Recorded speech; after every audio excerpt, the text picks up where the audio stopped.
بسم الله الرحمن الرحيم والعصر إن الإنسان لفي خسر إلا الذين آمنوا وعملوا الصالحات وتواصوا بالحق وتواصوا بالصبر. அலைக்கும் வரஹ்மத்துல்லாஹி வபரகாத்துஹு. இப்போ நம்ம என்ன பார்க்க போகிறோம்னா, இந்த வீடியோவில் நேற்றைய வீடியோவில் ஒரு 3 திக்ர்களை பார்த்தோம், எளிமையாக சொர்க்கம் செல்கிற மாதிரி. அதே போல் இன்றைக்கும் ஒரு 4 திக்ர்களை பார்க்கலாம். வாங்க முதல் திக்ரை பார்க்கலாம். சுபஹான் அல்லாஹ், இதான் முதல் திக்ர். இந்த திக்ரை யார் 100 தடவை ஓதுறாங்களோ அதை ஓது எம்பிட்டு நேரம் ஆக போகுது, ஒரு 5 நிமிஷம் ஆகுமா? இது அல்லாஹ்வுக்காண்டி இதை ஓதுனோம்னா நம்ம எளிய முறையில் சொர்க்கம் சென்றலாம். இதோட சிறப்பு என்னதுன்னா, இதை யார் 100 தடவை ஓதுறாங்களோ அவங்களுக்கு 1000 நன்மைகளை அல்லாஹ் தரியான், அல்லது 1000 தீமைகளை மன்னிக்கிறான். அப்போ 1000 நன்மைகளை பெறக்கூடிய மக்களாக நம்ம இருக்கணும். இதை 100 தடவை சொன்னால் 1000 நன்மைகளை அல்லாஹ் தரியான். இன்னொரு திக்ரை பார்க்கலாம். அல்லாஹு அக்பர். இந்த திக்ரை எத்தனை தடவை ஓதுறோமோ அவ்வளோ தர்மம் செஞ்ச நன்மையை அல்லாஹ் நம்மளுக்கு தரியான். இதை ஓத ஒரு 5 நிமிஷம் கூட ஆகாது. இதை ஓதி நம்ம எளிய முறையில் சொர்க்கம் சென்றலாம்.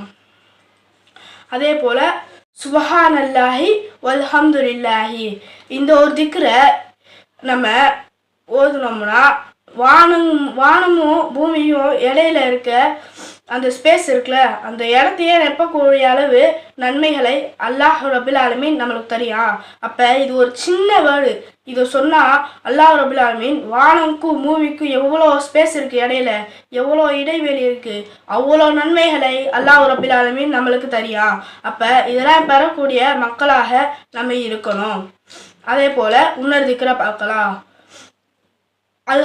அல்லாஹு அக்பர் கபீரா வல்ஹம்துலில்லாஹி கசீரா வசுபஹானல்லாஹி வபிஹம்திஹி ஃபுக்ரத்தன் அசீலா.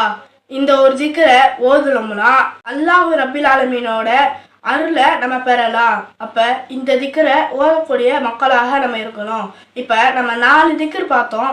இதெல்லாம் ஓதி எளிய முறையில் சொர்க்கம் சென்றலாம். தினந்தோறும் நம்ம இந்த திக்ரை ஓதக்கூடிய மக்களாக நம்ம இருக்கணும்.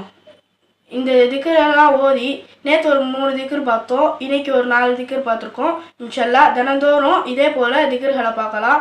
இந்த திக்ரெல்லாம் ஓதி அல்லாஹ்விடமிருந்து நிறைய நன்மைகளை பெற்று ஜன்னத்துல் ஃபிர்தௌஸ் என்ற சொர்க்கத்துக்கு செல்லக்கூடிய மக்களாக அல்லாஹ் உங்களையும் என்னையும் ஆக்கி அருள் புரிவான் என்று கூறி என் உரையை நிறைவு செய்கிறேன். வாஹிதாவான அல்ஹம்துலில்லாஹி ரபில் ஆலமீன். அஸ்ஸலாமு அலைக்கும் வரஹ்மத்துல்லாஹி வபரகாத்துஹு.